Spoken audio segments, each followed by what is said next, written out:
mempersembahkan serial Sandiwara Radio Misteri Mak Rompang. Misteri Mak Rompang. Misteri Mak Rompang.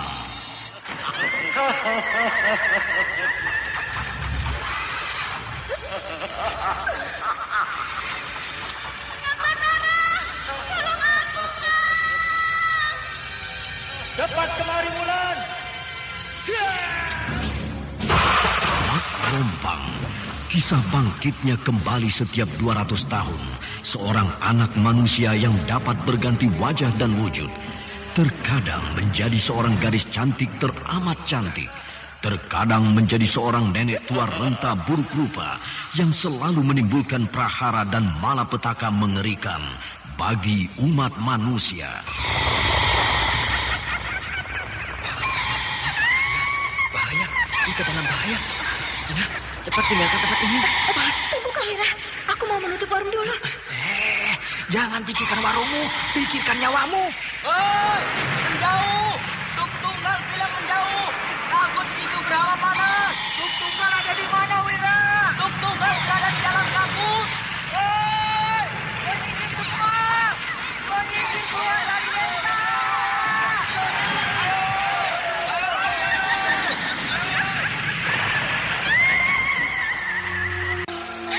Kang Batara bicara sungguh-sungguh. Iya, karena saya mencintaimu, Wulandari.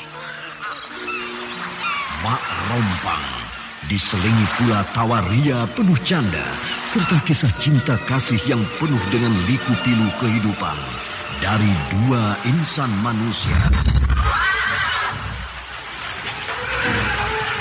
Awas di belakangmu, Wulandari.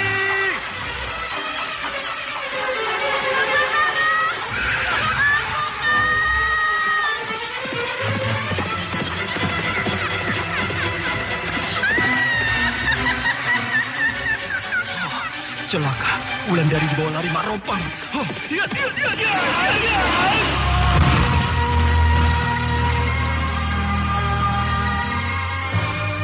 Didukung artis-artis terkenal Ferry Fadli, Yvonne Rose, Anna Sambayon, dan sederet bintang-bintang terkenal lainnya.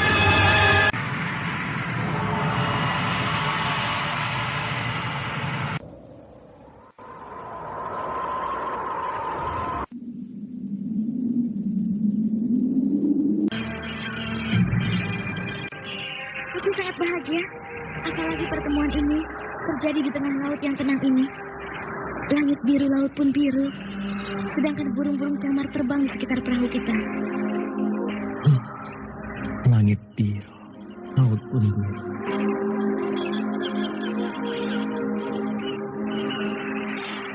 Ikutilah episode ke-13. Langit biru, laut pun biru. Langit biru, laut pun biru. Langit biru, laut pun biru.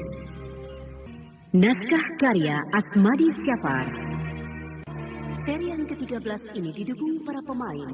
Iwanda sebagai Kijaro, Ferry Fadli sebagai Batara, Susi sebagai Kina, Ashari sebagai Ganjar. Anda sekarang masih mendengarkan Sandiwara Radio di channel Memori 80. Dan pembawa cerita Neni Sumardi, teknik dan montase Indra Mahendra dengan sutradara Denny Denhas. Pada kisah yang lalu diceritakan, Batara dan Kina pergi ke tengah laut untuk membuang sial. Karena Batara dianggap Kijaro sudah melihat hantu laut ketika Batara ikut mencari ikan bersama Kijaro ke tengah laut. Di tengah laut, Kina menyuruh Batara menghanyutkan 3 lembar daun sirih yang mereka bawa dari pantai. Namun ketika ketiga lembar daun sirih itu dihanyutkan Batara, maka daun-daun sirih itu tenggelam terkena arus air laut. Tapi bagi Kina berarti lain. Makna daun sirih yang tenggelam itu berarti bahwa Batara akan mengalami kematian dalam waktu yang tidak terlalu lama. Sementara itu, Ganjar selalu mengikuti gerak-gerik Kina. Bahkan, Ganjar sangat marah ketika dia tahu bahwa Kina pergi ke tengah laut hanya berdua saja dengan Batara. Apa mau Kang Ganjar menghalangi jalanku? Aku mau kalau kau berjanji sekarang di hadapanku bahwa kau tidak akan melakukan hal seperti tadi itu. Aku tidak perlu berjanji di hadapan Kang Ganjar. Karena Kang Ganjar tidak ada hak melarang aku. Aku punya hak atas dirimu, Kina. Karena aku sudah lama mencintaimu.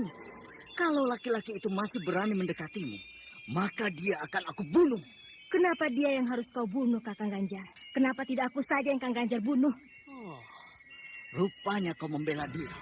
Kau rupanya sudah jatuh cinta padanya. Jangan menuduhku sembarangan begitu. Kalau bukan mencintainya, apa lagi namanya? Minggirlah. Aku mau pulang. Tidak ada gunanya aku ributkan soal ini. Aku kan sudah bilang, Kina. Kau harus berjanji dulu di hadapanku. Baru kau boleh pulang. Aku kan sudah bilang. Tidak perlu aku berjanji. Aku bukan hak Kang Ganjar. Aku bebas. Aku bebas mencintai siapa saja.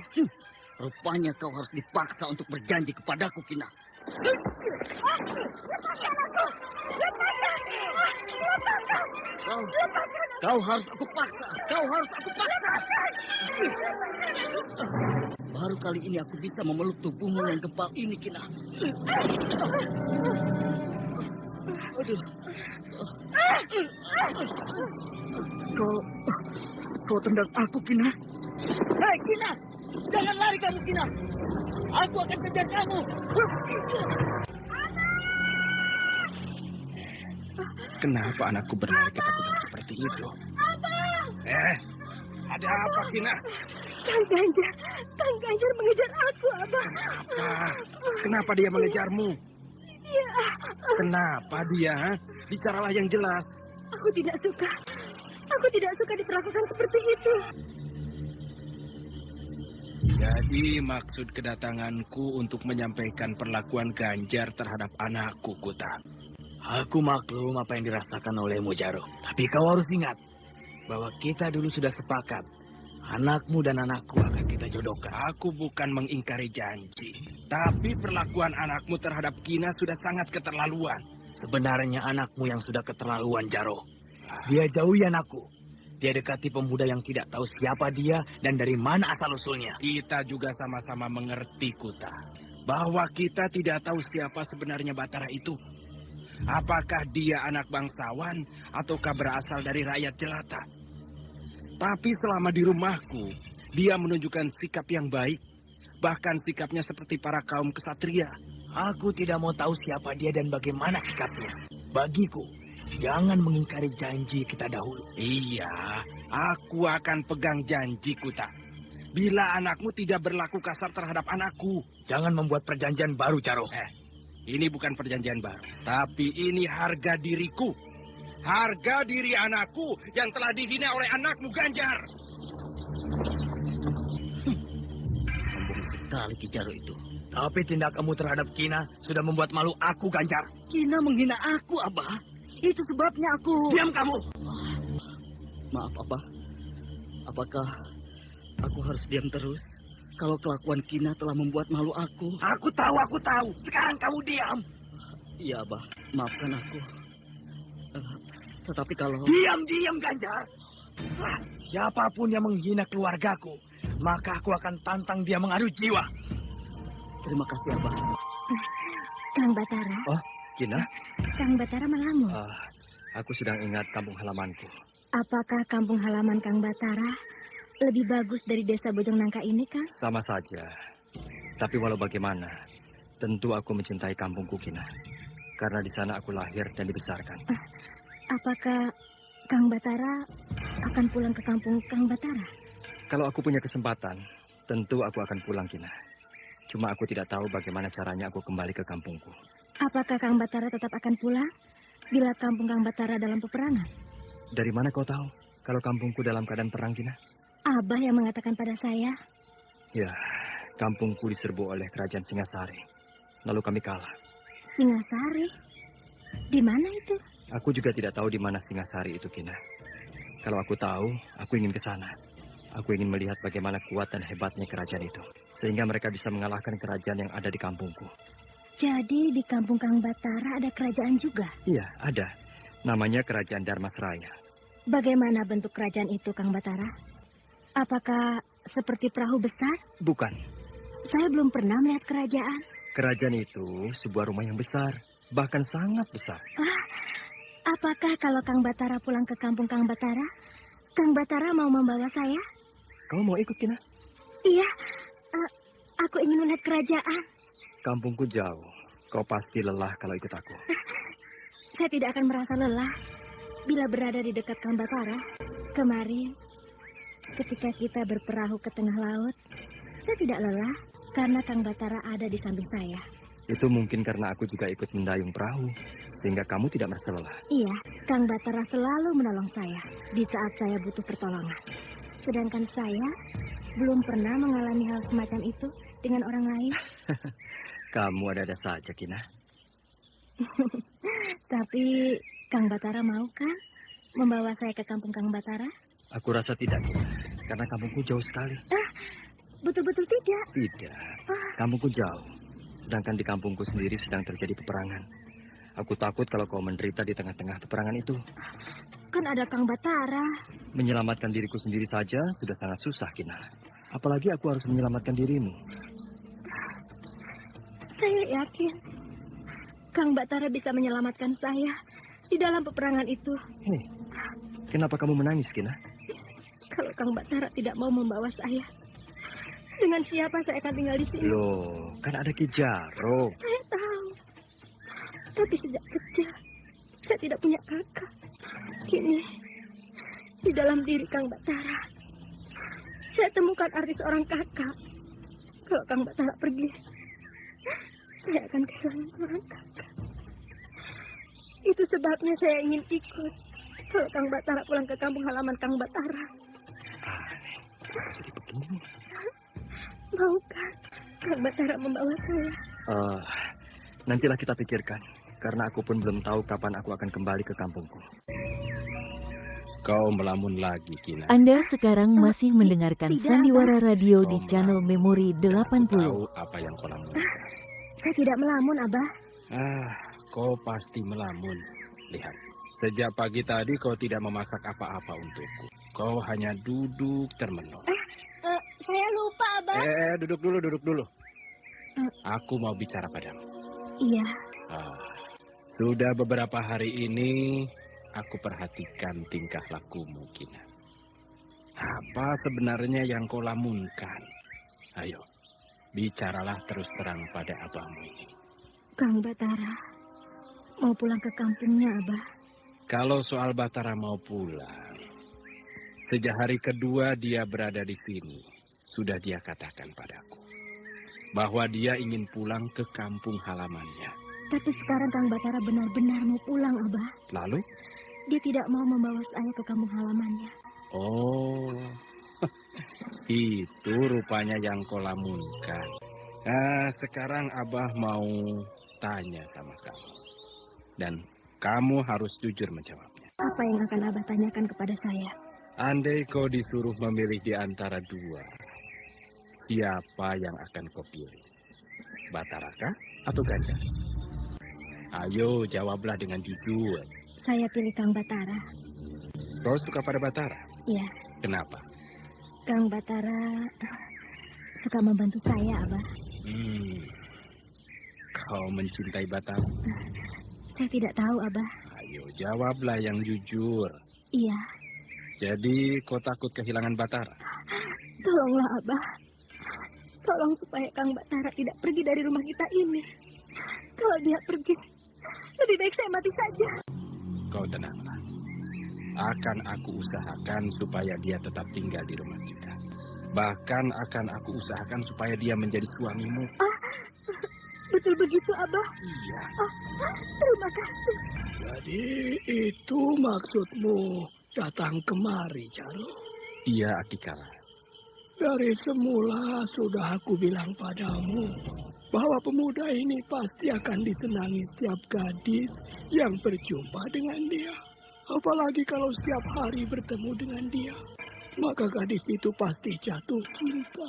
Bahkan gadis itu mau bunuh diri bila tidak dipersunting oleh Batara. Nah, itu yang telah dialami oleh anakmu. Jangankan seorang gadis. Kita saja yang laki-laki ini suka melihat dia. Ya, memang betul, Aki. Sekarang, apakah anakku berjodoh dengan dia, Ki?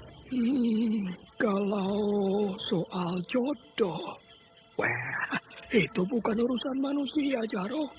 Itu urusan yang maha agung. Maksud saya, menurut penglihatan Aki Kala, bagaimana, Ki? Wah, sulit. Sulit aku untuk mengatakannya. Karena... sulit bagaimana, Ki? Ya, karena pemuda ini sudah punya kekasih di kampungnya. Oh, begitu. Ya. Kalau dibandingkan, mana yang cantik? Kekasihnya itukah? Atau anakku Kina? Tunggu. Akan aku lihat dulu, Jaro. Bagaimana, Ki? Apa yang Aki lihat? Nah, kalau dibandingkan dengan anakmu, kekasihnya lebih cantik. Berapa bedanya, Ki? Banyak. Weh, Jaro. Kau rupanya ingin sekali mempunyai mantu pemuda itu. Ya, siapa yang tidak ingin, Aki? Sedangkan kesempatan itu ada padaku, Ki. Aku kan sudah bilang, soal jodoh bukan urusan kita. Kita tidak dapat memaksakannya. Iya, Ki. Aku hanya ingin tahu seberapa kecantikan kekasihnya itu. Ya. Baik. Tunggu ya. Akan aku lihat. Bagaimana, Aki? Apa yang Aki lihat di dalam penglihatan jarak jauh, Aki? Luar biasa, Jaro. Luar biasa. Kekasihnya itu sangat cantik. Kecantikannya tidak akan ada yang bisa menandingi. Kecuali para bidadari yang berada di kayangan. Yang laki-laki gagah bukan main. Sedangkan yang perempuan cantik sekali bagai putri dari kayangan. Apakah gadis itu yang akan jadi jodohnya nanti, Aki Kala? Jaro, dari tadi aku sudah bilang bahwa soal jodoh bukan urusan kita. Jadi jangan ditanya lagi hal itu padaku. Ki Jaro tampak duduk diam di hadapan dukun sakti yang bernama Aki Sangkala itu. Sedangkan Aki Sangkala masih terkagum-kagum pada apa yang baru saja dilihatnya.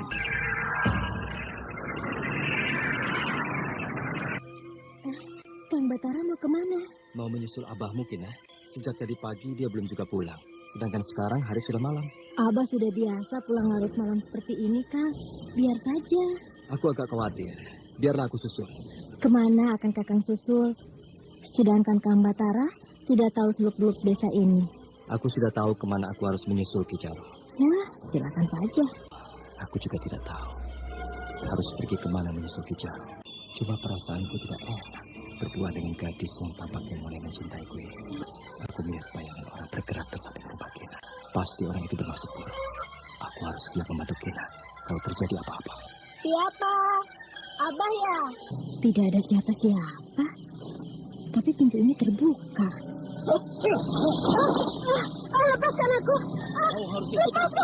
Lepaskan aku. Tolong. Kurang ajar. Siapa kamu? Kalau kau ini sama. Lepaskan aku. Lepaskan dia. Kang Batara, tolong. Lepaskan dia. Atau Kisanak akan berurusan dengan aku. Kisanak jangan coba-coba ikut campur urusan ini. Kalau Kisanak mau selamat di sini. Lepaskan aku. Jadi Kisanak mengancam aku? Iya. Kalau Kisanak mau selamat. Kang Batara. Bagus. Kini kau harus ikut perintahku. Dengan menatap tajam, Batara mulai memasang kuda-kuda. Dia berdiri di depan pintu, sehingga laki-laki yang sedang memeluk Kina itu agak terhalang gerak majunya. Namun tampaknya laki-laki itu sudah biasa dengan pekerjaannya ini, sehingga tidak tampak gentarnya sedikit pun. Bahkan dengan cepat dia melemparkan 2 buah belati ke arah Batara. Batara agak terkejut melihat serangan kilat itu. Namun Batara bukanlah orang yang baru mengalami hal-hal semacam ini. Dia berusaha tenang melihat 2 buah belati yang sedang melesat ke arahnya. Sebilah belati sedang mengarah ke dada kirinya, sedangkan yang sebuah lagi mengarah ke lehernya. Lalu dengan cepat belati yang mengarah ke dadanya, dia tendang dengan kaki kirinya. Sedangkan belati yang mengarah ke leher, dia tepiskan dengan tangan kanan. Kedua senjata itu kini jatuh ke lantai. Di saat Batara sedang sibuk mengelakkan serangan mendadak itu, laki-laki bertopeng tersebut melesat cepat keluar dari dalam rumah, sambil tangan kanannya tetap merangkul Kina. Namun di saat itu pula, dengan cepat Batara menggait laki-laki itu, sehingga musuhnya jatuh ke tanah, sedangkan Kina terlepas dari pegangannya. Dengan cepat Kina berlari ke arah Batara, sementara Batara masih melepaskan sebuah pukulan pendek yang tepat mengenai dada laki-laki itu. Musuh Batara terjatuh, sedangkan Batara tidak memberikan serangan lagi. Dia ingin melihat apa yang akan dilakukan oleh laki-laki itu. Dan ternyata laki-laki bertopeng itu melarikan diri dan hilang di kegelapan malam. Kang Batara. Kau tidak apa-apa, Kina? Aku takut, Kang. Wah, Kang Ganjar. Bagaimana? Mana Kina? Mana? Aduh, tidak berhasil, Kang. Kamu bodoh, bodoh. Membawa seorang perempuan saja kemari tidak berhasil. Aduh, Kang. Pemuda itu hebat sekali, Kang Ganjar. Pemuda mana? Pemuda yang tinggal di rumah Ki Jaro itu, Kang. Masa? Lihat ini, Kang. Aduh, dadaku masih terasa ngilu kena pukulannya, Kang. Bahkan bernapas pun terasa sakit. Menghadapi pemuda itu saja kau tidak becus. Katanya kau hebat. Katanya tidak ada orang yang bisa menandingi ilmu silatmu di Teluk Banten ini. Mana? Aduh, maaf Kang Ganjar, maaf. Jangan aku. Mungkin Abah Kang Ganjar pun akan sulit menundukkan pemuda itu, Kang. Jangan menghina abahku. Ngerti kau, Bora? Maaf, Kang. Bukan maksudku menghina Ki Kuta. Tapi pemuda itu memang hebat, Kang. Entah ilmu apa yang dipakainya. Sehingga dalam sekejap, aku dibuat tidak berkutik, Kang. Sudahlah. Aku sendiri pun mampu menghadapi laki-laki itu. Tidak usah abahku yang turun tangan. Tahu? Maaf, Kang Ganjar. Aduh, aku mau pulang, Kang. Pulanglah. Maaf, Kang. Aku minta... Minta apa lagi? Minta apa lagi? Itu, Kang. Sisa upahku, Kang. Apa perlu aku bayar dengan golokku ini? Jangan, Kang. Maaf, Kang. Tidak, Kang. Kerjamu saja gagal. Sekarang minta upahmu ditambah. Iya, Kang. Iya. Tidak, Kang. Maaf. Aku mau pulang dulu, Kang. Ya sudah, pulanglah. Bagaimana? Berhasil kau meniru si Bora, Ganjar? Gagal, Abah. Gagal? Iya. Bukan Ki Jaro tidak di rumah? Pemuda yang bernama Batara itu yang menggagalkan rencana kita, Abah. Jadi si Bora tidak bisa membereskannya? Tidak, Abah. Tidak kusangka pemuda itu punya mainan juga. Tapi kalau melihat ketahanan tubuhnya, pemuda itu memang bukan sembarangan orang, Ganjar. Kau bayangkan, sudah 2 hari 2 malam dia terapung-apung di lautan yang diamuk badai. Dia tetap hidup. Ya, itu kan nasibnya saja yang baik, Abah. Ya, di samping nasib, memang dia itu kuat. Buktinya, orang suruhanmu tidak sanggup menghadapinya. Apakah orang suruhanmu itu dikenal oleh Kina? Tidak, Abah. Bora memakai tutup muka. Bagus, itu bagus. Sehingga Ki Jaro tidak akan bisa menuduh kita. Aku masih ingin memberikan pelajaran pada Ki Jaro, Abah. Ya, kita tunggu saat yang baik. Kita harus bersabar. Kejadian tadi seperti ada yang mengaturnya. Apa maksud orang itu menculik Kina? Apakah Ki Jaro mempunyai musuh di desa ini? Kenapa Ki Jaro tidak bercerita padaku kalau dia mempunyai musuh? Karena kejadian tadi aku tidak jadi keluar rumah. Aku terpaksa berjaga-jaga di rumah ini. Kalau terjadi lagi hal-hal yang buruk terhadap Kina. Kang Batara, kenapa tidak tidur di dalam saja? Di luar ini anginnya kencang. Tidak apa-apa, Kina. Aku di sini saja, sambil menunggu abahmu pulang. Kalau begitu, biar saya temani Kang Batara di sini. Tidak usah. Kau tidur sajalah. Hari sudah larut malam. Saya belum mengantuk. Tidak baik kau di luar malam-malam begini. Nanti kau sakit. Kang Batara. Aku laki-laki, Kina. Aku sudah biasa dengan keadaan seperti ini. Jangan kau pikirkan aku. Baiklah, saya akan tidur di dalam. Ada saja kalau tidak bersamaku di sini. Pasti Anda sekarang masih mendengarkan Sandiwara Radio di channel Memori 80. Ya, dibilang orang desa sebagai laki-laki tidak tahu sopan santun. Sudah malam begini masih bersama seorang gadis berdua di luar rumah. Tapi kenapa kalau bersama Wulandari aku tidak berpikir seperti ini?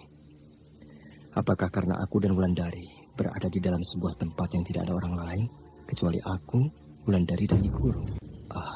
Bagaimana keadaan Nyi Guru sekarang? Sudah sembuhkah? Tapi kalau untuk sembuh aku rasa sulit. Karena Kira Bumi sendiri pun sudah mengatakan bahwa penyakit Nyi Guru sulit untuk disembuhkan. Kecuali bila aku berhasil membawa obat dari dusun Karangbiru itu. Dusun Karangbiru. Kenapa aku langgar pantangan yang dikatakan oleh Kijana? Kalau saja aku tidak melanggarnya, aku tidak akan sampai di desa Bojong Nangka ini. Aku tidak akan terlibat dengan urusan penculikan terhadap diri Kinah tadi. Wulandari, kapan aku bisa bertemu kembali dengan dia? Perpisahan kali ini benar-benar membuat aku gelisah. Seolah-olah hidupku ini tidak ada artinya lagi. Kang? Betulkah? Apa maksud Kang Batara? Aku tidak menyangka kalau kita bisa bertemu lagi, Wulan. Bertemu lagi? Bukankah 1 minggu yang lalu kita juga bertemu? Kita sudah lama berpisah, Wulan. Sudah lebih 2 purnama. Mungkin juga. Saya tidak pernah menghitungnya. Bagaimana kabarnya, Guru? Baik-baik saja. Berarti Nyi Guru sudah sembuh dari sakit ya? Sudah. Bagaimana caranya Nyi Guru bisa sembuh? Siapa yang mengobati Nyi Guru? Saya. Wah, kamu sekarang hebat, Wulan. Sekarang kamu sudah banyak kemajuan. Saya mempelajari kitab Dua Mustika. Dari kitab itu, saya dapat ilmu pengobatan. Sehingga saya bisa mengobati Nyi Guru. Aku sangat gembira karena mempunyai kekasih bisa ilmu pengobatan. Kalau Kang Batara mau, Kang Batara juga akan bisa mempelajari ilmu pengobatan itu. Tidak usah. Biar kamu saja. Sehingga kalau aku sakit, kamu akan mengobati aku. Kalau kita berjauhan bagaimana, Kang? Siapa yang akan mengobati Kang Batara? Iya ya. Siapa yang akan mengobati aku ya? Wulan, apakah kamu tidak bahagia dengan pertemuan ini? Kang Batara? Bahagia? Saya juga bahagia, Kang. Tapi, kamu kok tidak gembira? Apakah kita harus bergembira? Sementara tempat kelahiran kita sedang hancur begini, Kang Batara. Hancur? Hancur kenapa? Kalau Kang Batara ingin tahu, kemarilah, ikut saya. Kemana, Wulan? Ke puncak bukit itu. Dari sana akan tampak dusun kita yang sedang hancur. Hancur oleh orang-orang yang tidak bertanggung jawab. Batara dan Wulandari naik ke puncak bukit. Sesampai di sana mereka berdiri bergandengan tangan. Mereka berpegangan, kaki tak mau berpisah lagi. Mereka berdiri bagai 2 dewa dan dewi, sedang memandang dunia fana dari atas swarga loka. Sementara di sekitar mereka, semak-semak liar sedang berbunga. Bunga di musim panas. Kelopak bunga-bunga itu terbang ke sana kemari ditiup angin. Sama dengan rambut Wulandari yang terurai panjang, dipermainkan angin semilir yang bertiup perlahan. Kadang-kadang, rambut yang indah itu menutupi sebagian wajahnya yang cantik, bahkan teramat cantik. Sedangkan anak rambut Batara yang ikal menyembul dari ikat kepalanya yang berwarna biru. Anak rambut itu bergerak perlahan ke sana kemari, dipermainkan angin gunung. Nun jauh di sana, tampak asap mengepul, makin lama semakin tinggi. Asap yang berasal dari desa Mentilin, desa tempat mereka lahir dan dibesarkan. Ketika asap semakin tebal dan semakin tinggi, Batara tersentak, Wulandari pun tersentak. Wulandari cepat bergerak ke bawah bukit. Dia berlari menuju desanya, sedangkan Batara menyusul dari belakang. Wulan, tunggu aku! Tunggu aku, Wulan!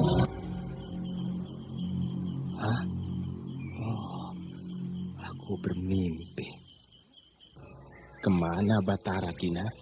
Pagi-pagi begini sudah tidak ada dia. Kata Kang Batara pergi ke pantai, Abah. Apa yang akan dia kerjakan di sana? Katanya mencari orang yang mau menyeberangkan dia ke kampung halamannya. Rupanya dia sudah sangat rindu pada kampungnya. Lalu bagaimana dengan saya, Abah? Jangan menangis dulu. Aku akan mencari jalan supaya dia tetap tinggal di desa ini. Bagaimana kata Akikah? Aku akan ceritakan padamu bila kau tidak menangis. Kapan? Saya akan mendengarkannya. Ya sudah, hapuslah air matamu. Iya. Karena belum tentu kau akan ditinggal oleh dia. Iya, Abah. Kina, ternyata Batara itu bukan orang sembarangan. Dia calon orang besar. Saya tidak mengerti maksud Abah. Yang dimaksud orang besar adalah seorang panglima kerajaan, atau seorang senapati, atau bahkan seorang raja. Oh, pantas. Kang Batara pernah bercerita bahwa di kampungnya ada kerajaan. Mungkin dia yang akan jadi raja di sana, Abah. Aki Kala tidak menceritakan jadi apa Batara itu kelak. Yang jelas, Batara itu adalah calon orang besar. Lalu apa lagi, Abah? Dia itu bukan pemuda sembarangan. Dia itu seorang yang sakti. Wah, pantas, Abah. Tadi malam dia sangat mudah mengalahkan laki-laki yang akan menculik aku. Menculikmu? Iya. Kau akan diculik orang tadi malam? Iya, Abah. Kang Batara yang menolong saya. Kenapa baru pagi ini kau ceritakan padaku, Kina? Ki Jaro tampak menahan marah ketika Kinah menceritakan panjang lebar peristiwa yang dialami tadi malam di saat Ki Jaro pergi ke rumah Aki Sangkala.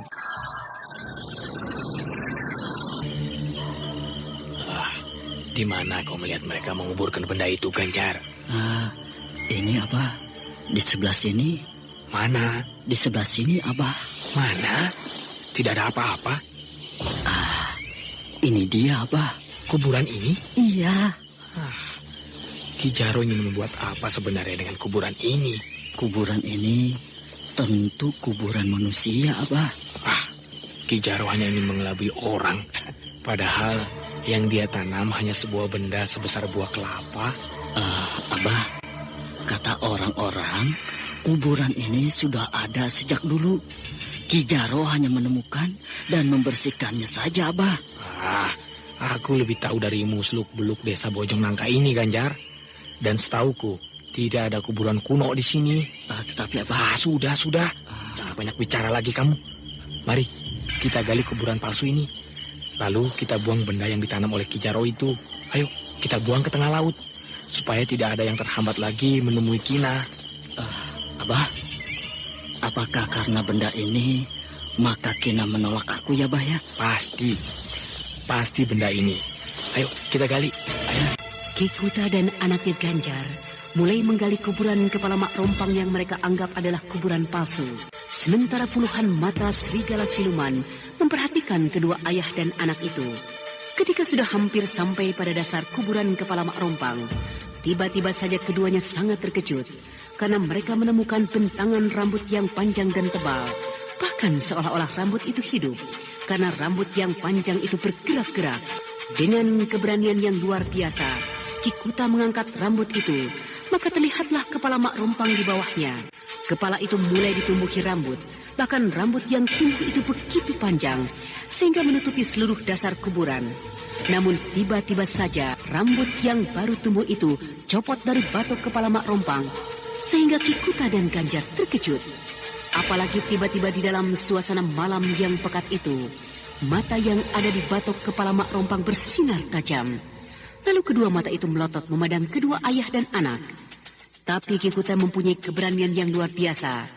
Dia angkat seluruh rambut yang menutupi batok kepala itu, lalu dibuangnya. Dengan tenang, dia pungut batok kepala Mak Rompang. Dia masukkan ke dalam jangkauan. Dan tak lama kemudian, kedua ayah dan anak itu meninggalkan kuburan yang baru saja mereka gali. Mereka biarkan kuburan itu berantakan tanpa mereka timbun kembali lubang kuburan yang menganga tersebut. Dan tanpa mereka ketahui, puluhan pasang mata serigala siluman memperhatikan langkah-langkah kaki mereka. Sudah siap semua, Ganjar? Sudah, Abah. Berapa dayung yang kau bawa? 5. Bagus. Semoga kita akan cepat sampai di tengah laut. Cuaca pagi ini bagus sekali. Laut tenang, tidak berombak. Keranjang rotan itu sudah kau letakkan di dalam perahu? Sudah, Abah. Isinya masih ada? Ya, tentu saja masih ada, Abah. Ayo, coba dilihat lagi. Siapa tahu... masih ada, Abah. Tidak mungkin benda itu hilang. Ayo dilihat lagi. Biasanya benda-benda buatan dukun seperti itu suka hilang bila kau tidak menjaganya dengan ketat. Baik, Abah. Tidak ada. Setelah itu, kau periksa layar. Apakah semua layar perahu ini baik? Abah? Ada apa? Itu, Abah. Benda seperti kepala manusia itu hilang, Abah. Hah? Betul, Abah. Benda itu hilang. Kau jangan main-main, Ganjar. Betul, Abah, betul. Benda itu hilang. Lihat ini. Wah, betul-betul hilang. Apakah tercecer di jalan? Tidak mungkin, Abah. Tutup keranjang ini aku ikat sejak tadi malam. Tidak mungkin benda itu tercecer. Apa yang aku khawatirkan benar-benar terjadi. Abah, lalu apa yang harus kita lakukan sekarang? Kita harus menemukan benda itu kembali. Kalau tidak, maka kita tidak akan bisa menaklukkan Ki Jaro. Dan kau tidak akan bisa mendapatkan Kina. Jadi, itu yang akan kalian sampaikan padaku. Iya, Ki Kala. Anda saya sekarang jadi masih malu mendengarkan karena sudah Sandiwara terjebak oleh Radio Aki. di channel Maksud Memori kedatangan saya dan anak 80. saya malam-malam begini kemari. Kejadian ini tidak boleh kalian anggap enteng. Karena ini merupakan sebuah bencana besar bagi kalian dan juga bagi desa kita. Bencana? Bencana apa yang akan terjadi, Aki? Aku belum bisa melihat bencana apa yang akan terjadi. Tapi yang aku rasakan, bencana itu adalah bencana besar. Kalau boleh saya tahu, Aki, dari mana datangnya benda itu? Benda itu ditanam oleh si Jaro itu. Betul, Aki. Untuk mengetahuinya, ya agak sulit juga. Tapi akan aku coba. Asal kalian mau bersabar menunggunya. Baik, Aki. Nah, tidur-tidurlah kalian dulu. Karena gak lama kalian menunggu aku. Biarlah, Ki Kala. Saya dan anak saya duduk saja di sini. Ya, baiklah. Rasa-rasanya aku akan menghadapi suatu kekuatan yang besar. Tapi akan aku coba. Aki bernama Sangkala. Berasal dari desa Pocong Nangka di depan Pulau Rakata. Apakah aku boleh masuk ke dusun yang indah ini? Sebenarnya aku tidak kenal dengan Kisanak. Tapi tampaknya Kisanak bermaksud baik. Maka aku izinkan Kisanak datang ke dusun kami ini. Apalagi Kisanak datang bukan dengan tubuh kasar, tapi dengan jiwa yang halus dan baik. Nah, silakan. Masuklah ke dusun kami ini. Terima kasih. Tapi sebelum aku masuk ke dusun ini, kalau boleh aku bertanya, dusun apakah namanya ini? Dusun ini bernama Dusun Karangangin. Aneh. Baru aku mendengar nama sebuah dusun seperti ini. Di manakah sebenarnya letak dusun Karangangin ini, Kisanak? Sebenarnya Kisanak sudah harus tahu. Karena Kisanak sudah sampai di depan pintu gerbang dusun kami ini. Ketidaktahuanku ini disebabkan karena rendah ilmu yang aku punyai. Jadi mohon maaf sebelumnya. Jadi, kalau boleh aku bertanya, di mana letak dusun Karangangin ini, Kisanak? Dusun kami ini terletak di atas lembah sungai Batanghari. Dusun ini bertiang angin. Namun kokoh tiangnya itu sekokoh karang di laut. Sedangkan atap dusun kami beratap awan. Untung aku tidak datang dengan badan kasarku. Kalau tidak, tentu aku akan jatuh. Karena aku tidak berpijak pada bumi. Kisanak sebenarnya berilmu tinggi. Hanya di depanku saja Kisanak merendah. Ayo, masuklah ke dusun kami ini. Karena aku ingin tahu siapa sebenarnya Kisanak yang hebat ini. Terima kasih. Aku akan masuk atas izin yang menguasai dusun Karangangin ini.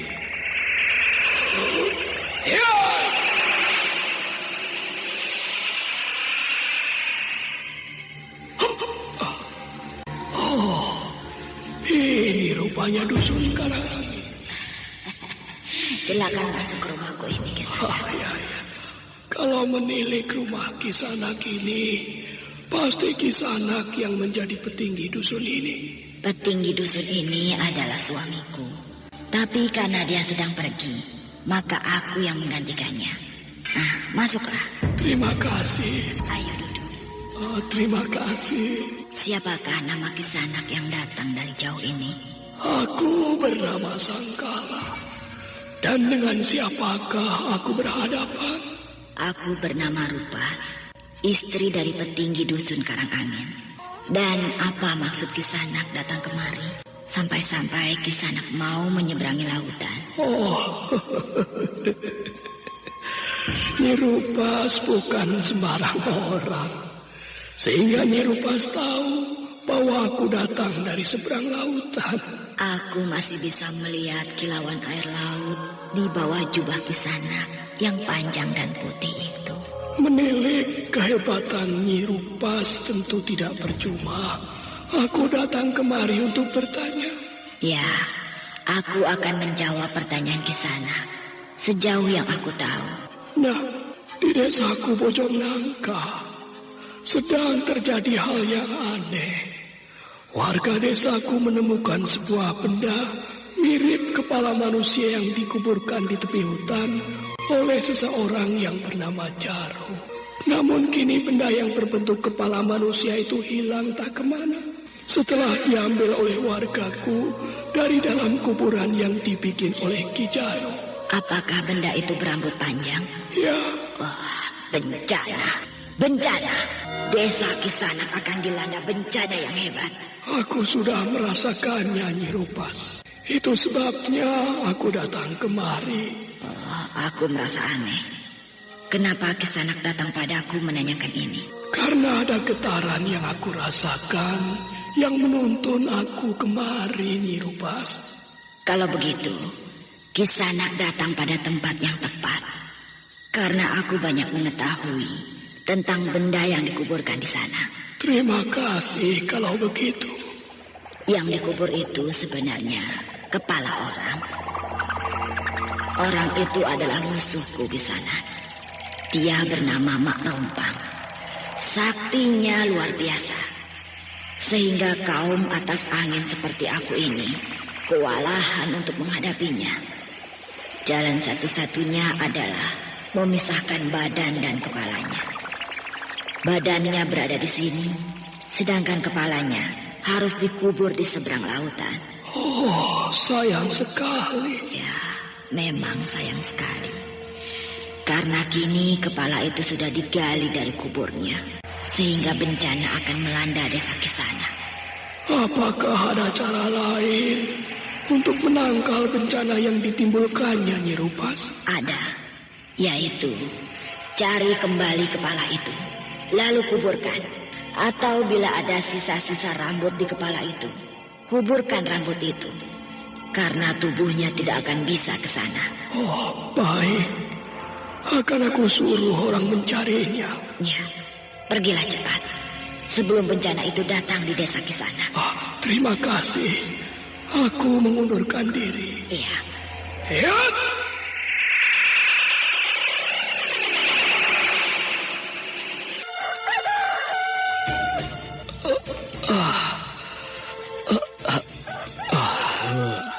Aki?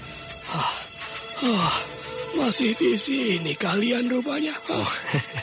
Iya, Aki. Kami sabar menunggu Aki. Jauh sekali. Aki habis berjalan jauh? Ya. Baru saja aku datang dari Sungai Batanghari di seberang lautan sana. Oh, di seberang lautan. Aku sudah bertemu dengan seorang perempuan yang bernama Nyi Rupas. Apa katanya, Ki? Katanya benda yang kalian temukan itu memang kepala manusia. Kepala manusia? Ya, kalian harus menguburkan kembali kepala itu. Kalau tidak, maka desa kita ini akan mendapat bencana. Tapi kepala itu sudah hilang, Aki. Hilang? Di mana hilangnya? Saya sendiri tidak tahu hilangnya di mana, Aki. Padahal kepala itu dimasukkan oleh si Ganjar ke dalam keranjang rotan dan ditutup dengan rapat.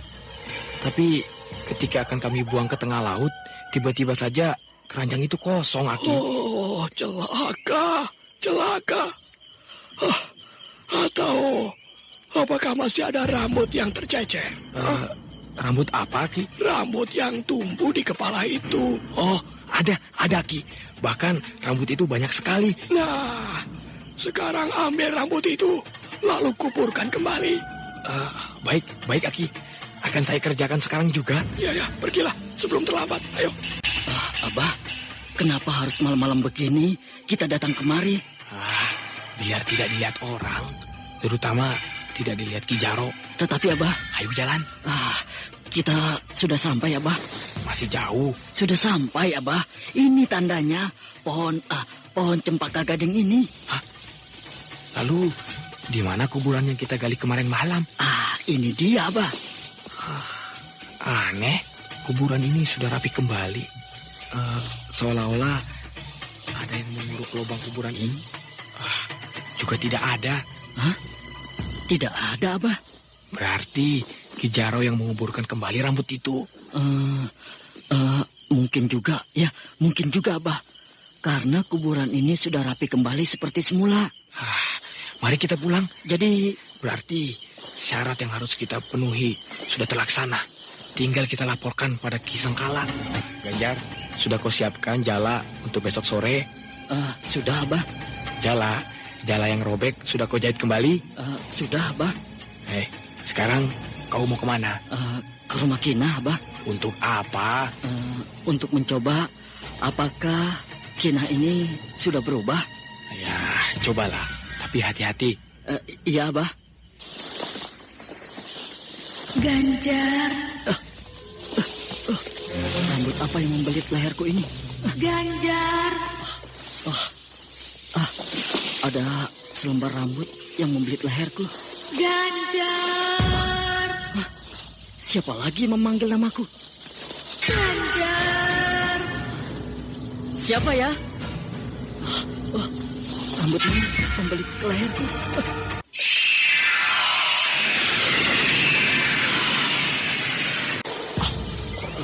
Rambut ini melilit leherku. Hanya selembar. Rambut apa ini? Rambut siapa yang panjang begini? Ganjar. Siapa yang memanggil namaku? Aku, Ganjar. Siapa kau? Aku. Aku siapa? Aku pemilik rambut itu. Aneh. Rambut yang melilit leherku tadi, dia bilang rambutnya. Dari mana dia tahu? Lalu bagaimana dia melihatnya? Malam gelap begini. Berikan rambutku itu padaku. Aku sudah buang. Kenapa dibuang? Untuk apa rambut selembar begitu untukku? Bagiku banyak gunanya. Hei, siapa kamu sebenarnya?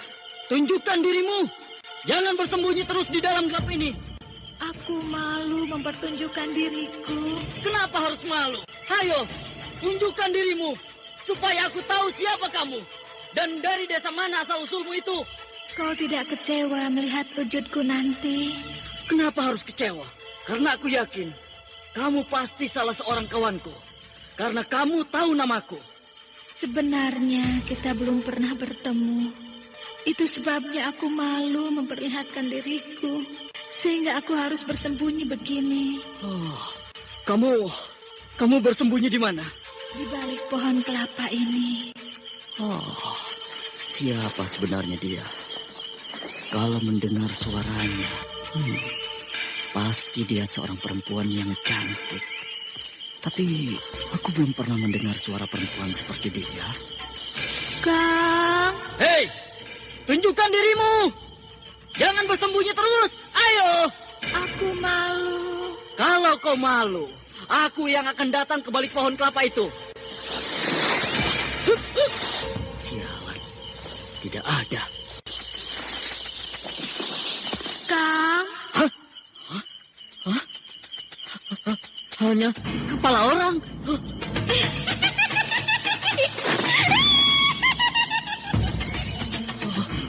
Kenapa hanya kepala orang yang aku lihat? Kemana tubuhnya? Rambutnya kemana? Oh, matanya merah dan melotot melihat kepadaku. Mana rambutku tadi? Aku sedang berhadapan dengan apa? Dengan siapa sekarang ini? Apakah aku berhadapan dengan hantu laut? Anda sekarang masih mendengarkan Sandiwara Radio di channel Memori 80. Kepala ini seperti berjalan.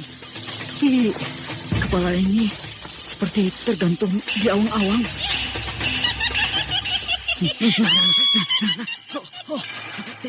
Kini kepala ini bergerak perlahan-lahan ke arahku. Kang Ganjar. Ya, aku memang sedang berhadapan dengan hantu laut. Aku harus lari sebelum menampuk. Kang Ganjar, jangan tinggalkan aku. Kang, mana rambutku? Aku tidak peduli lagi. Aku harus tinggalkan setan itu. Kang Ganjar, kembalikan rambutku, Kang. Aku tidak peduli dengan rambut setan bodoh itu. Yang penting aku harus sampai di rumahku. Kang Ganjar, Kang Ganjar. Suara hantu perempuan itu semakin dekat.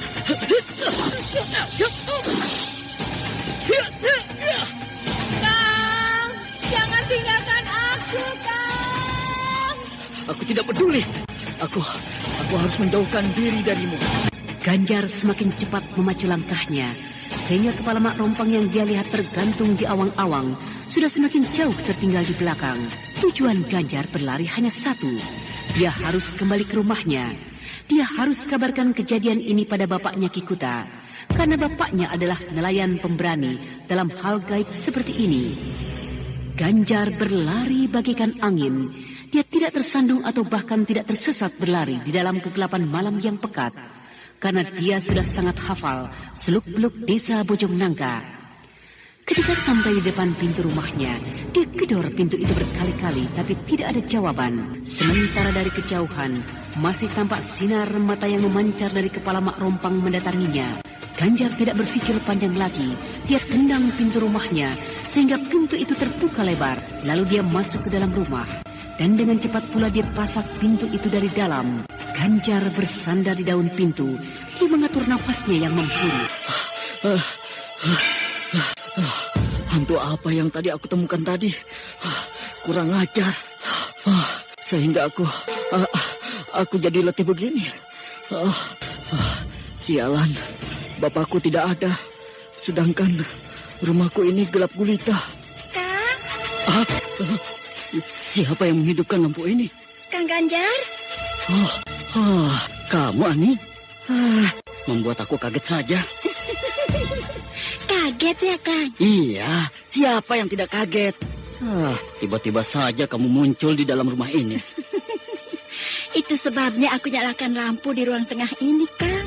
Supaya Kang Ganjar tidak terkejut melihat aku. Kang Ganjar dari mana? Kok keringat Kang Ganjar mengucur di seluruh tubuh begitu? Aku baru saja habis berlari jauh. Berlari? Kang Ganjar berlari? Iya, aku dikejar hantu, Ani. Mana ada hantu yang berani mengejar Akang? Betul, Ani, betul. Hantu yang mengejarku mengerikan sekali.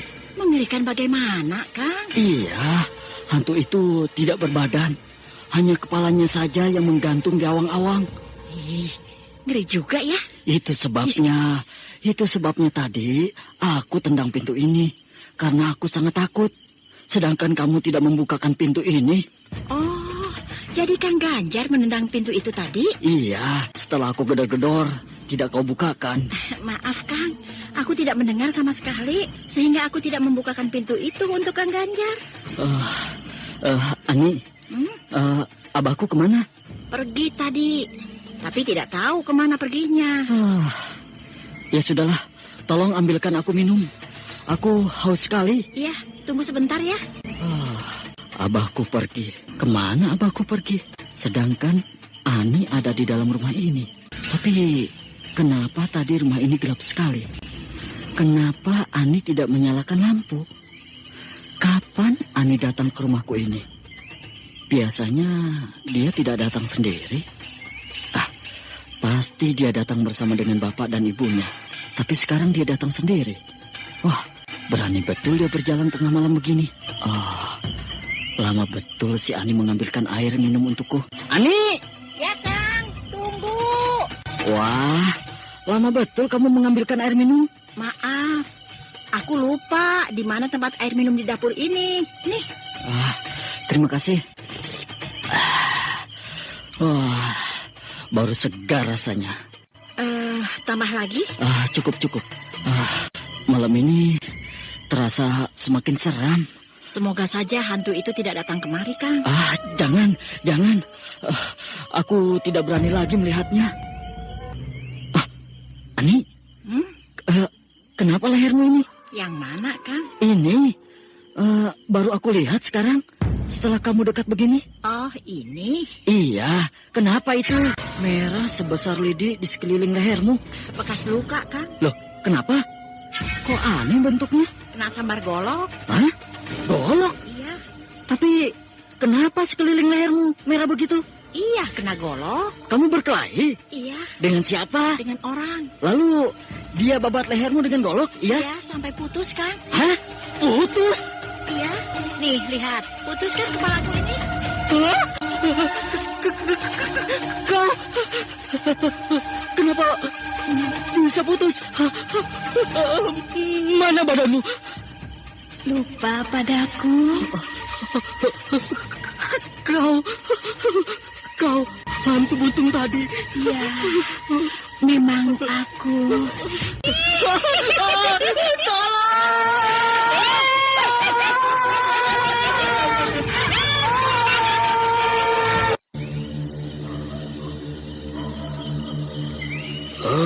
Jadi kau benar-benar bertemu dengan kepala itu, Ganjar? Iya, Aki Kala. Sehingga saya pingsan sampai pagi. Setelah Abah datang, baru saya ditolong.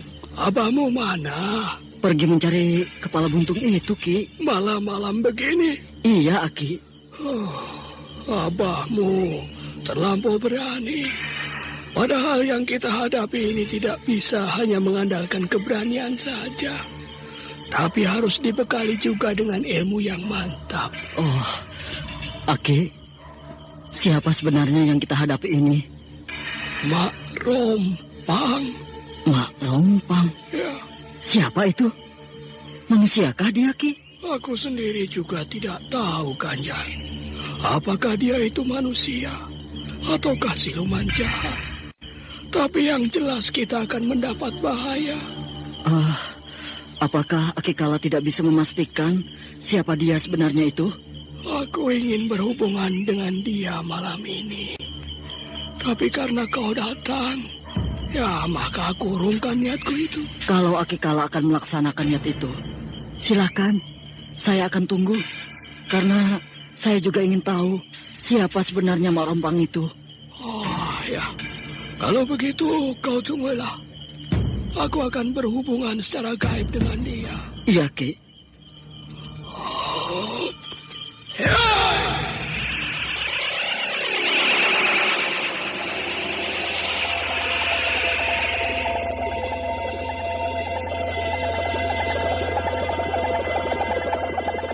Mungkin ini perempuan yang bernama Mak Rompang.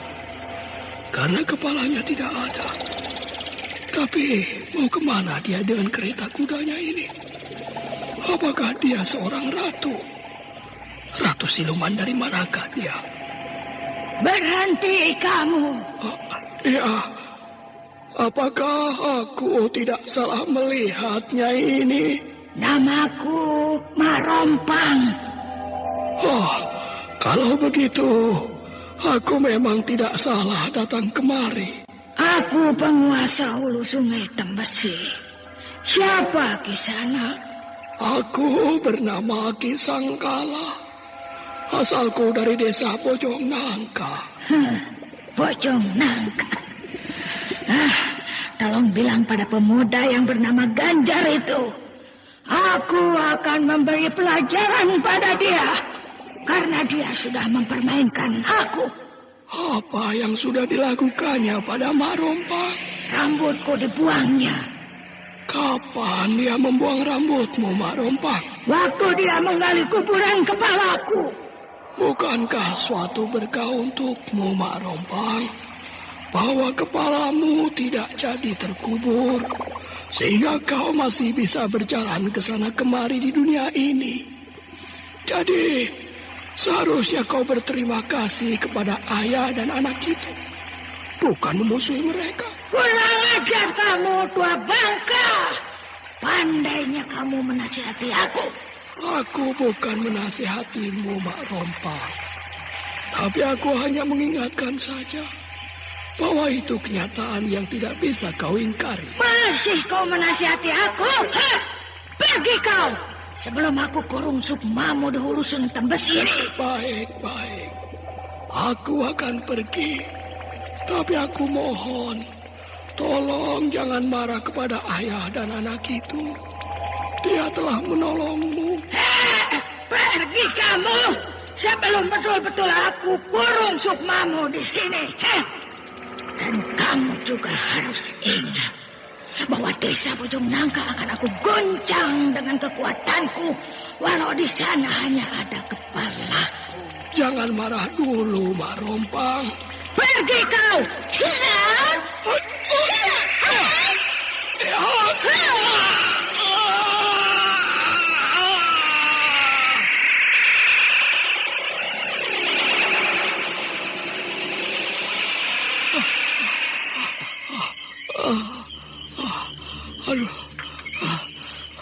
Bagaimana Aki?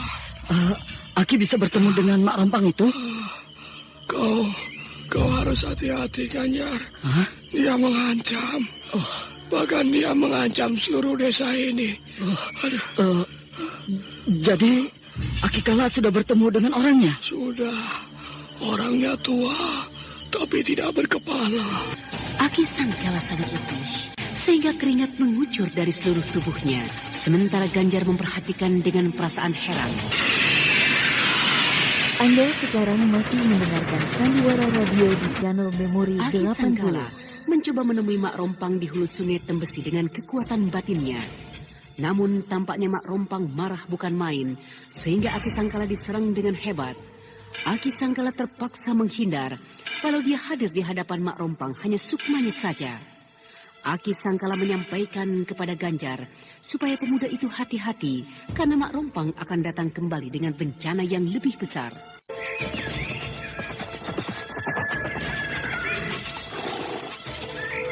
Aku belum pernah melihat prajurit ini sebelumnya.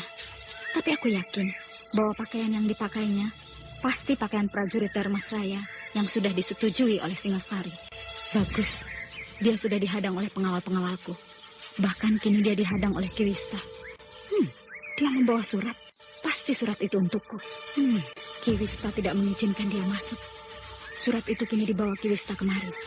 Hamba menghadap Den Ayu. Ada apa, Ki Wista? Ada surat yang dibawa oleh utusan dari kota raja untuk Den Ayu. Utusan dari kota raja? Jadi prajurit itu utusan dari kota raja? Betul, Den Ayu. Pakaiannya aneh. Aku tidak kenal pakaian yang dipakainya itu. Mungkin itu pakaian prajurit kerajaan yang baru, Den Ayu. Aku juga mengira begitu, Ki Wista. Mana suratnya? Ini, Den Ayu. Enak betul dia menulis surat ini. Dengarkan, Ki. Di sini ditulis bahwa kita harus segera merubah pakaian prajurit mentilin, seperti yang dipakai oleh prajurit itu.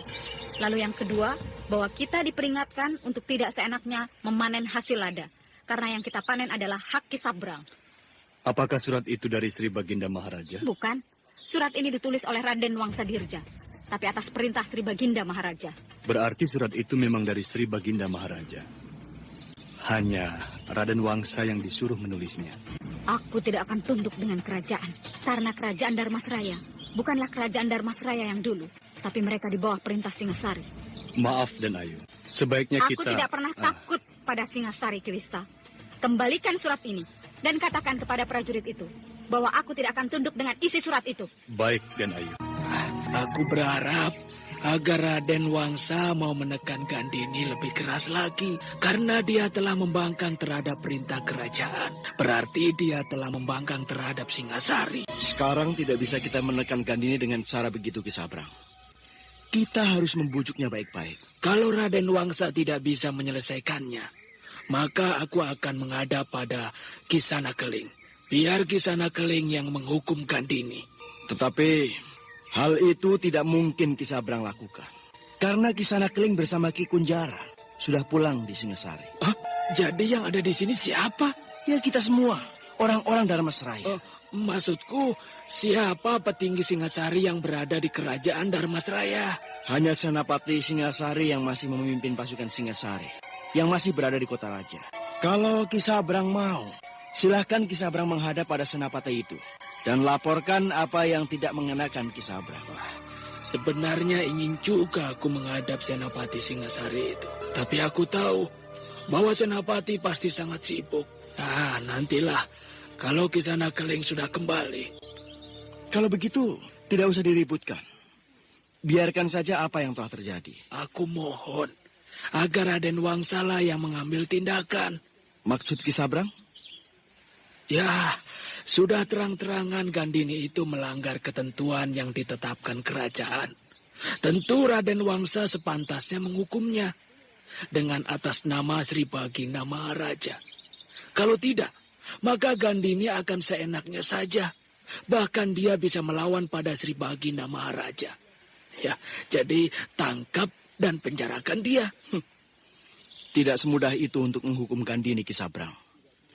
Karena Gandini adalah petinggi desa Mentilin. Kalau dia salah, tentu harus dihukum, Den. Ki Sabrang harus tahu bahwa sekarang ini kerajaan tidak akan mengurus hal-hal kecil seperti ini. Karena kerajaan bersama dengan pasukan Singasari sedang menyiapkan penyerbuan ke arah utara. Ke arah utara? Benar. Kita akan mencoba menaklukkan kerajaan Bagaruyo. Dan kalau perlu, sampai ke Aceh. Supaya mereka tidak berani lagi merebut pasaran lada di Sungai Batanghari. Lalu bagaimana dengan Gandini? Kan aku sudah katakan pada Ki Sabrang. Gandini tidak bisa kita ganggu untuk sementara waktu ini. Apalagi kedudukan Gandini direstui oleh kerajaan. Nah, sehingga kalau kita menunggu Gandini, sama juga kita menantang kerajaan. Bukankah aku juga diangkat oleh kerajaan di desa Tegal Sari?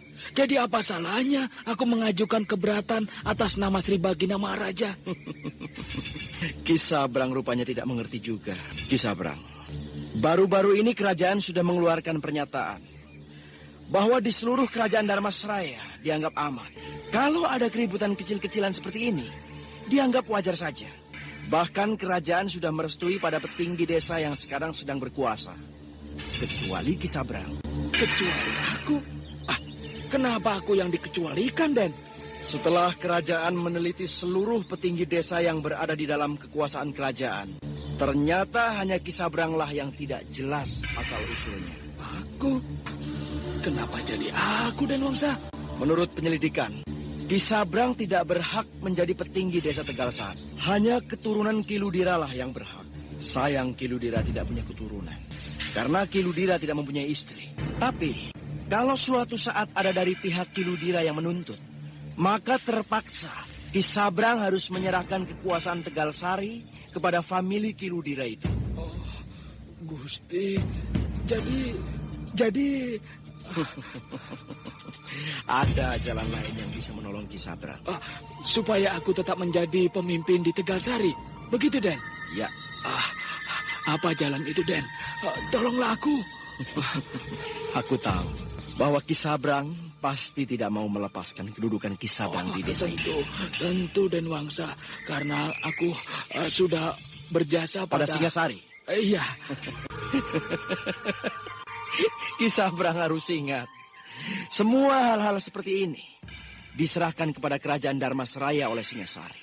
Karena kerajaan Singasari tidak mau mencampuri urusan dalam kerajaan Dharmasraya. Hanya untuk penyerbuan ke kerajaan lain, baru Singasari yang menentukan. Jadi Ki Sabrang sekarang tidak akan bisa bergantung terus pada Singasari. Karena ini urusan di dalam kerajaan Dharmasraya sendiri. Jadi apakah Den Wangsa tidak menolong aku? Oh, tentu. Tentu. Aku sudah pikirkan untuk menolong Ki Sabrang. Jadi aku tetap menjadi petinggi desa ini? Tentu. Ki Sabrang tidak usah cemas. Terima kasih. Bahkan aku rela. Aku rela hasil panen bulan depan untuk Den Wangsa. Betul itu? Betul, Den. Tapi bukan semuanya. Separuh untuk Den Wangsa, separuh lagi untuk aku. Hanya separuh? Iya, Den. Kalau aku berikan semua, maka aku tentu tidak bisa makan, Den. Baiklah. Nah, jadi aku tetap jadi pimpinan di desa ini ya, Den Wangsa. Ya, hanya dengan satu syarat. Apa syarat itu, Den? Ki Sabrang harus ikut di dalam penyerbuan ke Pagaruyung nanti. Kenapa harus begitu, Den Wangsa? Ini satu-satunya jalan menunjukkan bahwa Ki Sabrang sudah berkorban untuk kerajaan. Karena petinggi-petinggi desa yang lain atau nenek moyang mereka pernah menjadi prajurit yang membela kerajaan dengan nyawa mereka. Mati. Penyerbuan ke kerajaan Pagaruyung itu tidak lama lagi akan dilakukan. Jadi Ki Sabrang, bersiap-siaplah untuk bergabung dengan pasukan yang lain di kota raja. Tapi Den, aku kan tidak bisa apa-apa. Aku tidak bisa berperang. Ki Sabrang tidak usah berbohong padaku. Ki Sabrang adalah orang yang berilmu tinggi. Apalagi dengan keris pusaka si buntung yang terselip di pinggang Ki Sabrang itu. Maka pantaslah Ki Sabrang bergabung dengan pasukan kerajaan nanti. Tapi aku kan sudah tua, Den Wangsa. Apa tidak ada lagi orang-orang yang lebih muda dari aku? Ki Sabrang jangan khawatir. Nanti oleh kerajaan, Ki Sabrang akan diangkat menjadi salah seorang pimpinan pasukan. Karena biasanya, pimpinan pasukan adalah orang-orang yang berilmu tinggi. Sedangkan usia mereka juga tidak muda lagi. Karena usia tua adalah suatu petanda bahwa pimpinan pasukan itu orang yang banyak pengalaman. Kalau aku mati di dalam peperangan, bagaimana, Den Wangsa? Ki Sabrang tidak perlu khawatir. Karena kerajaan akan mengangkat Ki Sabrang menjadi pahlawan Dharmasraya. Lalu, pimpinan desa ini diberikan pada siapa, Den? Tentu pada anak Ki Sabrang. Itu kalau Ki Sabrang punya anak. Nah, kalau tidak, akan diberikan kepada sanak famili Ki Sabrang. Tapi aku belum mau mati, Den Wangsa. Aku percaya. Di dalam peperangan nanti, Ki Sabrang tidak akan mati atau cedera. Karena Ki Sabrang adalah orang yang sangat sakti. Kalau aku tidak bisa bergabung dengan pasukan kerajaan, bagaimana, Den? Alasan tidak bisa bergabung, itu alasan apa, Ki? Ya, mungkin karena aku tiba-tiba sakit begitu. Ya, terserah Ki Sabrang. Tapi yang aku katakan itu adalah satu syarat. Kalau Ki Sabrang ingin langgeng menjadi petinggi desa Tegalsari. Nah, aku berangkat dulu. Den Wangsa mau kemana? Mau ke rumah Aning. Mau ke sana? Ya. Untuk apa ke rumah manusia itu, Den Wangsa? Aku mau melihat anakku di sana. Yang mana, Den Wangsa? Ki Sabrang jangan bilang apa-apa pada siapapun. Karena ini rahasia. Iya, Den. Anak Aning yang bernama Tapasudana itu adalah anakku dari hasil hubungan gelap dengan dia. Oh, begitu. Jadi itu bukan si Tembong? Bukan. Tapi ingat, ini rahasia. Jangan bilang pada siapapun. Karena tidak ada orang yang tahu kecuali keluarga Aning sekarang, Ki Sabrang. Iya, Den. Baru aku tahu kalau begitu aku sudah salah mengusir Aning dari rumah ini beberapa bulan yang lalu. Aku sudah mendengar semua apa yang mereka bicarakan. Kini kesempatanku untuk menghajar Ki Sabrang. Hiya! Siapa kamu? Aku Rembulan Telaga Sore. Kamu rupanya yang mengacau Tegalsari baru-baru ini, hah? Kamu yang membunuh seorang peronda malam di desa ini, hah? Iya. Jangan coba-coba kau bunyikan kentongan itu. Kalau nyawamu ingin selamat. Nah, kau lihat. Itu baru kentongan yang aku hajar dengan pukulanku. Sebentar lagi nyawamu yang akan aku sambar dengan pukulanku. Kau mau apa? Hah? Aku mau Tegalsari ini kau serahkan padaku. Siapa kau ini sebenarnya? Aku salah seorang famili Kiludira. Nah, kau sudah tahu siapa aku? Namaku Rembulan Telaga Sore. Aku adalah famili Kiludira. Jadi akulah sebenarnya yang berhak jadi petinggi di sini. Buka dulu penutup mukamu supaya aku jelas melihat wajahmu. Tidak perlu. Jangan coba-coba untuk lari, Kisabrang. Masih banyak urusan yang harus kau selesaikan dengan. Urusan apa lagi? Aku ingin tahu, kenapa kau bunuh istrimu? Istriku? Istriku yang mana? Istrimu yang mati dimentilin. Aku tidak tahu. Aku tidak tahu. Kenapa dia mati? Karena ketika itu telah terjadi perang. Sehingga dia mati di dalam rumahku, dimentilin. Pasti kau bunuh dia. Aku tidak membunuh dia. Bahkan aku ingin menyelamatkannya. Tapi musuh sudah menguasai rumahku. Sehingga aku tidak sempat untuk menyelamatkannya. Kau menyia-nyiakan istrimu. Untuk itu kau harus terima kematianmu. Kenapa aku harus mati? Aku tidak membunuh istriku. Aku menyintai istriku. Jangan bohong kamu. Kamu sengaja membunuh istrimu supaya kamu bisa kawin lagi. Dan atas nama istrimu, aku balaskan sakit hatinya padamu. Jangan. Kau pukul aku. Ayo, hadapi aku. Atau kau mau mati tanpa memberikan perlawanan padaku? Ampun. Aku betul-betul tidak membunuh istriku. Percayalah. Ayo, lawan aku. Aku ingin lihat seberapa hebatnya kamu yang akan menjadi perwira kerajaan dalam penyerbuan ke kerajaan Pagaruyung. Kau dengar rupanya pembicaraanku dengan Raden Wangsa tadi ya? Semuanya sudah aku dengar, karena aku berada di wuwungan atap rumahmu. Wulandari terus mendesak Kisabrang, sehingga laki-laki tua itu tampaknya tidak ada kesempatan untuk bisa lolos keluar dari dalam rumahnya. Sedangkan Wulandari tampaknya sudah bersiap untuk membunuh Kisabrang.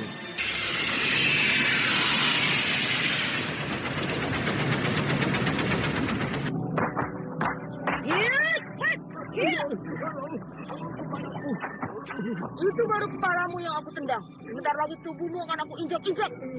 Kalau kau tidak juga mau membalas seranganku, maka akan aku buat cacat kamu. Percayalah, aku tidak membunuh istriku. Aku sangat menyintai istriku. Cabut kerismu. Aku ingin lihat seberapa hebat keris yang bernama si Buntung itu. Tidak ada jalan lain. Aku memang harus mencabut kerisku yang bernama si Buntung ini. Semoga keris ini benar-benar ampuh. Ayo cabut. Baik. Buntung, tolong aku. Bagus. Ternyata kau punya nyali juga untuk menghadapi aku. Mari kita bertarung. Kita lihat siapa yang akan mati terkapar nanti. Iya. Buntung, tolong aku. Aduh, hawa panas menyambarku.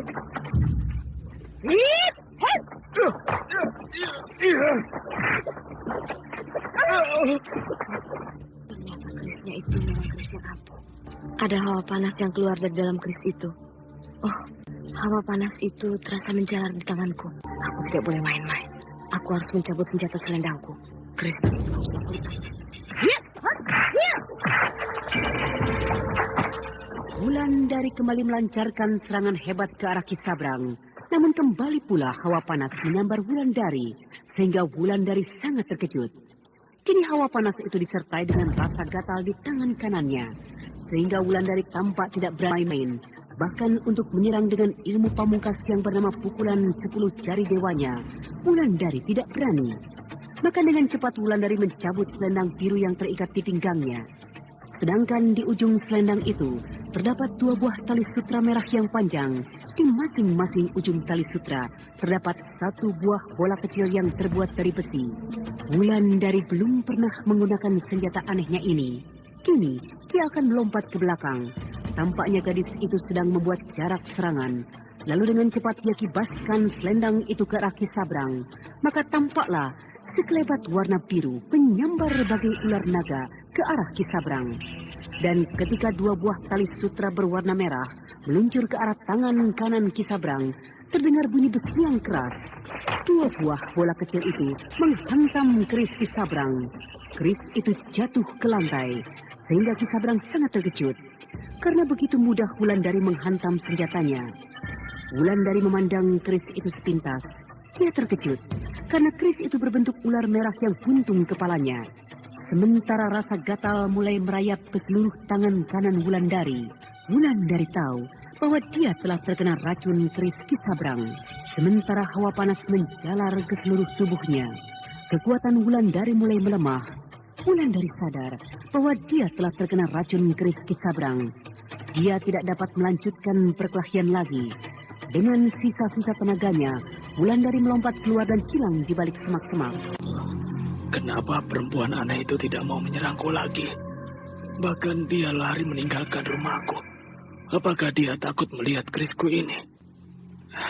Ya, pasti dia takut melihat kerisku ini. Ternyata kau memang ampuh, Buntung.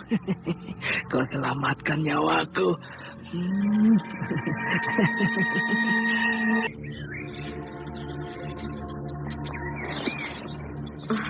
Aduh, rasa gatal merayap ke seluruh tubuhku. Aku harus minum bubuk pemunah racun. Aduh, Ikuru, aku terkena racun. Aduh, semoga bubuk ini bisa memusnahkan racun di dalam tubuhku. Kepalaku pusing. Nyi Guru, Kang Batara. Apalagi prajurit-prajurit Kisabrang itu datang kemari. Bapak. Ada apa, Ani? Lihat itu. Oh, Gusti. Ani, cepat bawa masuk anakmu ini. Biar aku yang menghadapi mereka. Iya. Ayo, Nak. Ikut Ibu. Ayo. Bencana. Pasti bencana dibawa oleh 5 orang prajurit itu. Kelima prajurit itu tidak aku kenal. Pasti bukan prajurit yang dilatih oleh Tembong dulu. Maaf, Kiramba. Apakah kami bisa bertemu dengan Den Ayu? Mereka sopan sekali. Bahkan sangat sopan. Sepertinya mereka memperlakukan aku sebagai seorang bangsawan. Maaf, Kirambat. Apakah kami bisa bertemu dengan Den Ayu? Siapa yang Kisanak maksud dengan Den Ayu itu? Den Ayu Aning. Mungkin Kisanak berlima salah alamat. Anak perempuan saya memang bernama Aning. Tapi anak saya tidak bergelar Raden Ayu. Yang kami maksudkan memang anak Kirambat itu. Kisanak jangan main-main. Kami tidak main-main, Kirambat. Kami bicara sungguh-sungguh. Maaf. Aku belum pernah melihat Kisanak berlima sebelumnya. Kami adalah prajurit kerajaan. Kami dari kota raja. Kami berlima ditugaskan oleh Raden Wangsa untuk membantu keamanan di rumah Kisabrang. Raden Wangsa? Ada urusan apa lagi Raden Wangsa dengan anakku? Kenapa prajurit ini menyebut anakku dengan sebutan Den Ayu? Kini Kirambat sudah tahu siapa kami ini. Dan kini, apakah kami boleh menemui Den Ayu Aning? Lalu, apa maksud Kisanak menjumpai anakku si Aning itu? Apa untuk menangkapnya? Kami ingin menyampaikan ini kepada Den Ayu Aning. Uang? Ya, Kirambat. Berikan ini kepada Den Ayu. Sebanyak ini? Dari siapa uang ini? Dari Kisabrang. Baiklah, kami permisi dulu. Kalau Den Ayu tidak bersedia menemui kami, yang penting kami sudah menyerahkan pemberian Kisabrang itu. Iya. Aku jadi tidak mengerti sendiri ini. Ada perlu apa mereka kemari, Pak? Aning, mereka memberikan uang ini untukmu. Uang? Iya. Untukku? Iya, dari Kisabrang katanya. Dari Kisabrang? Aneh, kenapa dia memberi aku uang? Sedangkan dulu kita diusirnya dari rumah yang ditempatinya sekarang. Bapak juga tidak mengerti, Aning. Bahkan kelima prajurit itu menyebut dirimu dengan sebutan Den Ayu. Den Ayu? Iya. Apa mereka tidak salah, Pak? Aduh, Aning, Bapak sendiri tidak tahu. Tapi kelima prajurit itu adalah orang-orangnya Raden Wangsa. Raden Wangsa Dirja? Iya. Mau apa lagi dia terhadap kita, Pak? Sudah kalian berikan uang itu kepada Den Ayu Aning? Sudah, Kisabrang. Apa kata Den Ayu padamu? Den Ayu tidak mau menemui kami, Kisabrang. Sehingga uang itu kami berikan saja kepada Kirambat. Den Ayu masih curiga pada kita. Tapi tidak apa-apa. Yang pasti kita sudah menyenangkan hati Raden Wangsadirja. Kalau beliau tahu apa yang kita lakukan terhadap anaknya. Iya, Ki Sabran. Bahkan kalau perlu aku suruh Aning, Ki Rambat dan anaknya itu tinggal di rumah sebelah. Sehingga kalau Raden Wangsadirja datang, dia akan senang. Lalu dia akan membela aku untuk tetap menjadi petinggi desa Tegasari ini. Semoga siasatku ini berhasil. Di mana aku? Hari sudah malam. Tubuhku, aku seperti tidak punya tenaga. Kenapa aku? Apa yang telah terjadi pada diriku? Aduh, aku haus sekali. Itu, aku melihat lampu berkelap-kelip. Pasti itu sebuah rumah. Aku harus sampai ke sana. Aduh, aku tidak bisa berjalan. Tubuhku. Aku harus melayang. Aku harus sampai di rumah itu. Aduh, itu masih jauh.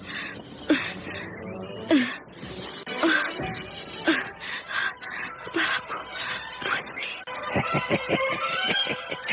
Rupanya terwujud juga apa yang selama ini aku minta di dalam semediku. Kang Batara. Ini Kuranta, bukan Batara, sayang. Kang Batara. Kamu masih salah, sayang. Aku bernama Kuranta, bukan Batara. Kang, aku haus. Sebentar. Aku akan ambilkan minum untukmu. Pingsan lagi dia. Tapi tidak apa-apa. Akan aku tunggu dia sadar.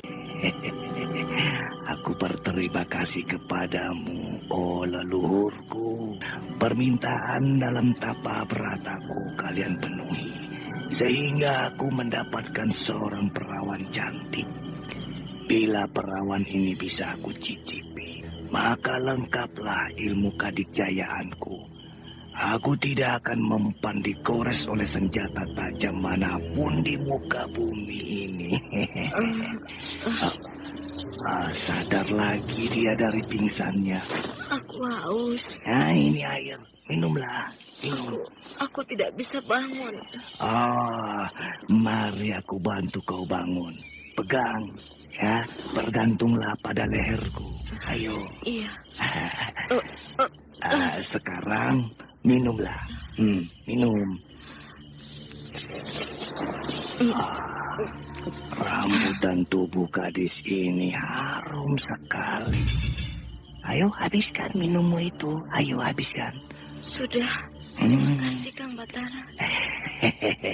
Kau masih salah. Aku bukan Batara. Tapi aku Kuranta. Siapakah? Jangan lepaskan peganganmu pada leherku. Kau masih lemah. Siapa kau, Aki? Aku bernama Kuranta. Aki Kuranta.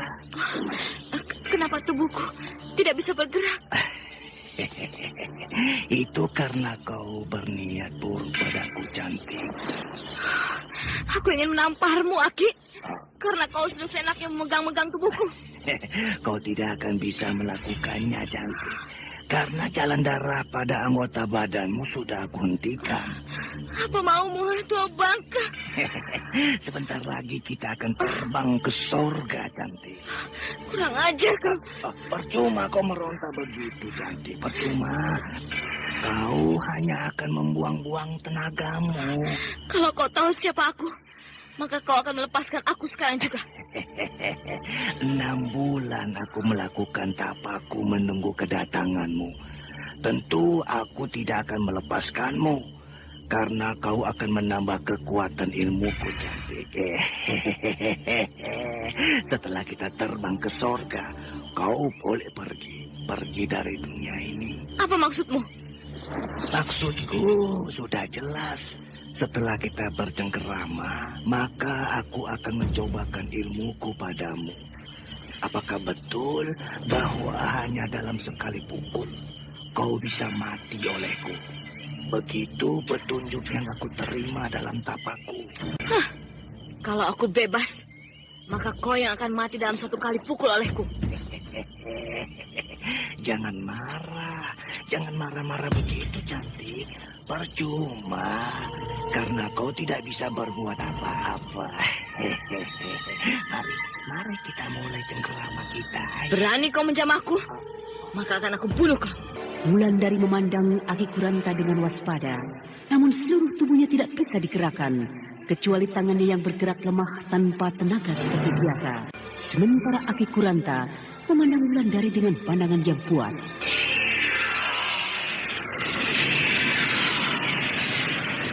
Nah, pendengar yang berbahagia, marilah kita ikuti lanjutan kisah ini esok hari pada waktu dan gelombang yang sama.